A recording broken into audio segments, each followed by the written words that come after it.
सकता। प्रदेश में कोई भी लाभार्थी इस प्रकार की बात नहीं कह सकता। राशन देने में या किसी भी योजना के लिए हम लोगों ने तो अभियान चलाया, जिनके राशन कार्ड नहीं उनको राशन कार्ड बनाओ। आपके पास मेरे सामने बात आई कि साहब हमारे पास समय वो नियमान्य का प्रावधान करो। समस्या आपके पास इस बात की है कि आपके पास कोटा नहीं, उस कोटा को क्रिएट करो, ये सरकार का काम होना चाहिए। लेकिन हम भेदभाव नहीं करेंगे। कोई व्यक्ति कोई वंचित ये नहीं कह सकता कि हमें इस कारण से इस सुविधा का लाभ नहीं मिला। हम लोगों ने सबको उसको देने का कार्य किया और उसी कार्यक्रम को आगे बढ़ाने के साथ हम लोग यहां पर इस कार्यक्रम के साथ जुड़े हैं और सभी उसी के हिस्से हैं। लोकतंत्र सेनानी के भी पेंशन की राशि को हम लोगों ने बढ़ा करके 15,000 से बढ़ा के 20,000 किया और बढ़ा रहे हैं ना। उस सभी कार्यक्रम आगे बढ़ेंगे, उस सभी फेज वाइज सभी होंगे। अभी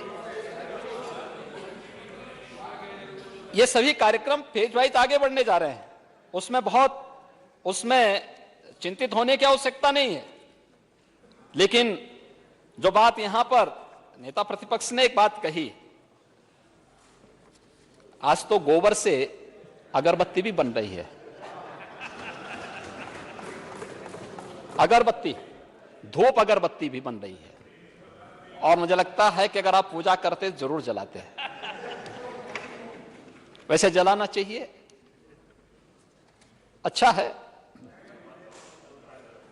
लेकिन आपने फिर भी गौ को गौ माता कहा, मैं इसके लिए आपको धन्यवाद दूंगा।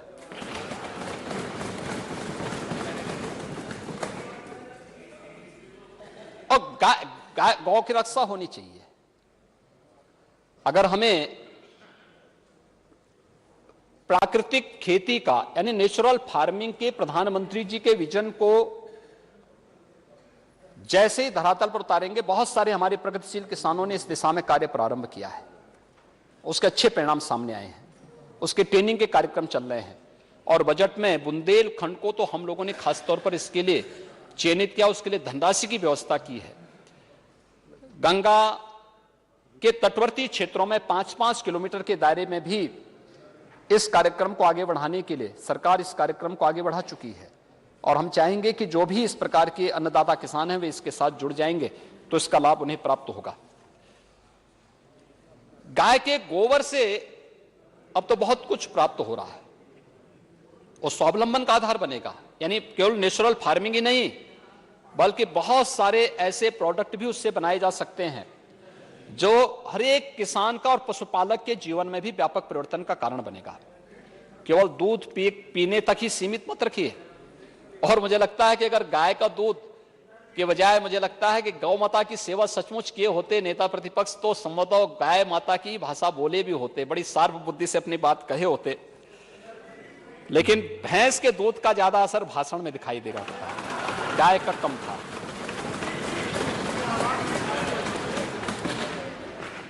लेकिन फैट कंटेंट की जिससे बहुत सारे लोग पसंद करते हैं और उनको जिस रूप में कार्य करना है तो लोग बोलते हैं तो भाई जिसकी लाठी उसकी भैंस, तो लोग उसी तर्ज पर काम करने में ज्यादा विश्वास करते हैं इसलिए।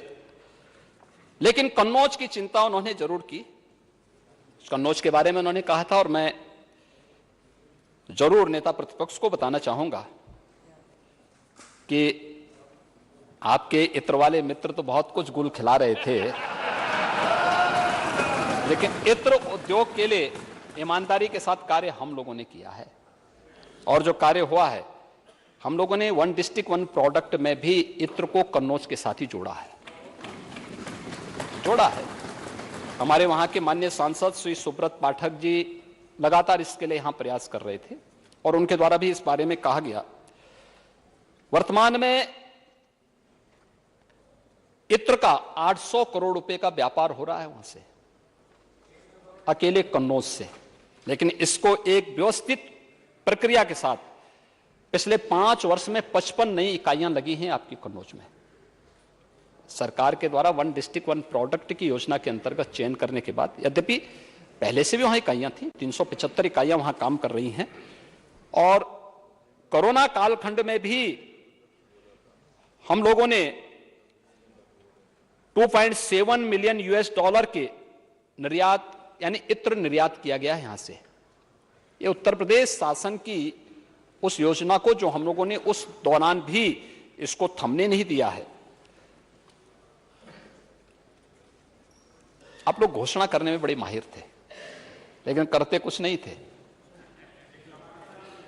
2017 में परियोजना के लिए 30 एकड़ खेती, जो 30 एकड़ जो उसके लिए लैंड थी, उसमें हम लोगों ने उस पार्क के लिए जो आवश्यकता थी उसमें 50 एकड़ का प्रावधान राज्य सरकार ने किया है, जिसमें से 30 एकड़ पर इत्र पार्क और संग्रहालय कन्नौज के नाम पर इस कार्यक्रम को राज्य सरकार आगे बढ़ा चुकी है।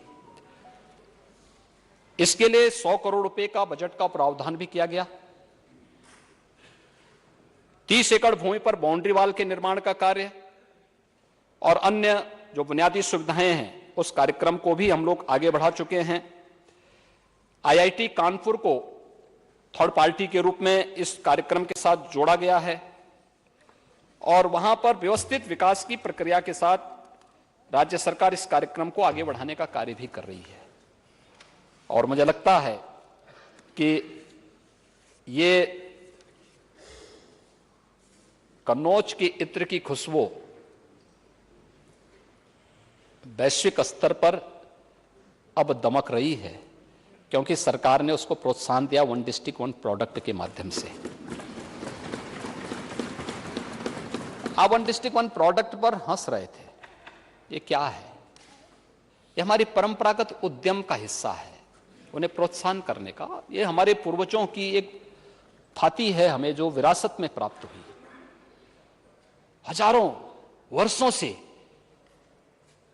जिन लोगों ने अपनी मेहनत से, अपने पुरुषार्थ से, अपने परिश्रम से उत्तर प्रदेश को उस संभावनाओं का प्रदेश बनाया था, यह हमारी विरासत का प्रतीक है। और इसीलिए आज देश के सबसे अधिक जीआई प्रोडक्ट यूपी के अंदर प्राप्त हो रहे हैं।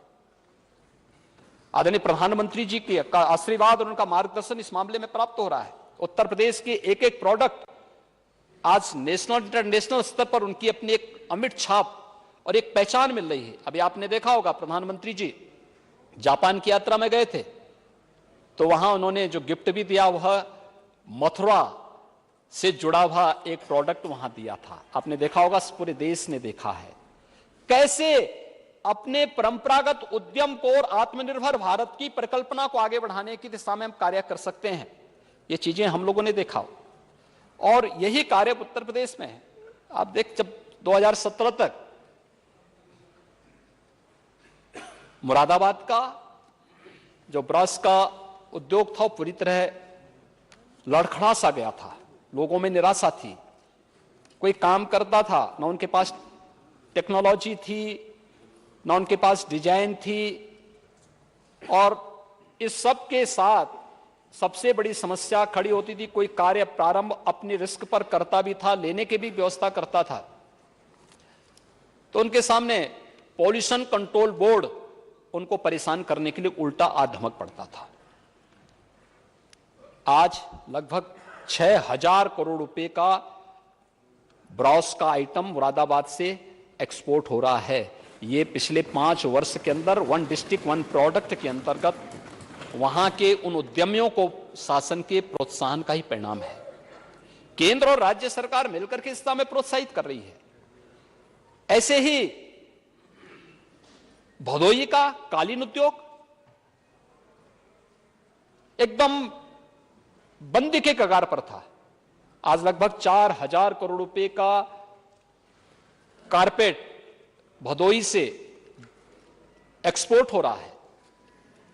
आपने फिरोजाबाद की बात की, फिरोजाबाद का ग्लास फिर से एक नई ऊंचाइयों को प्राप्त कर रहा है और फिरोजाबाद एक नया विश्वास के साथ आगे बढ़ रहा है। फिरोजाबाद फिर से सरकार ने उनको तकनीक के साथ जोड़ने का कार्य किया है। सरकार उनको प्रोत्साहित कर रही है, उन्हें सीएनजी उपलब्ध करा रही है, हर प्रकार की सुविधाओं के साथ जोड़ना चाहती है और हर एक जनपद के लिए किसी न किसी एक प्रोडक्ट को जोड़ने का प्रयास सरकार के द्वारा किया गया है। आज उसका परिणाम भी उस रूप में सामने आया है और वन डिस्ट्रिक्ट वन प्रोडक्ट आत्मनिर्भर उत्तर प्रदेश के साथ साथ आत्मनिर्भर भारत के लिए भी यूनियन बजट का हिस्सा बना है। आप तो अभी माननीय सांसद थे और आपने यूनियन बजट को देखा होगा। यूनियन बजट में भी इस बात का प्रावधान किया गया कि हर एक राज्य अपने यहां इस प्रकार की योजना को लागू करे। उत्तर प्रदेश राज्य ने प्रधानमंत्री जी के मार्गदर्शन में 2018 में इस योजना को लागू किया। आज उत्तर प्रदेश का एक्सपोर्ट भी बढ़ा। अगर हम लोग 2016-17 की तुलना में आज देखेंगे, 16-17 में मात्र 85-86 हजार करोड़ रुपए का एक्सपोर्ट हो पाता था। आज 1,56,000 करोड़ रुपए का एक्सपोर्ट उत्तर प्रदेश करने की स्थिति में कर रहा है और एक्सपोर्ट स्टेट के रूप में उत्तर प्रदेश आज आगे बढ़ रहा है। नेता प्रतिपक्ष ने डिफेंस कॉरिडोर की भी चर्चा की और उन्होंने सिविल एविएशन की भी बात की। महोदय, मुझे सबसे पहले हमने 5 वर्ष के अंदर जो हमारे यहां सिविल एयरपोर्ट जो बन रहे हैं, इस पर प्रदेश सरकार ने 5,694 करोड़ 98 लाख रुपए खर्च किए। इसमें जेवर एयरपोर्ट, अयोध्या, बरेली, आगरा, प्रयागराज, इन सब के साथ कार्य हुआ है। जबकि 5,694.98 करोड़ ये 5 वर्ष में हम लोगों ने दिए पैसे। और 12 से 17 के बीच में कितना पैसा दिया मालूम? ये दिया मात्र 654 करोड़ रुपए, और उसमें भी आपने बाद में पैसा डाइवर्ट कर दिया था। वो पैसा उस कार्य के लिए खर्च नहीं हुआ।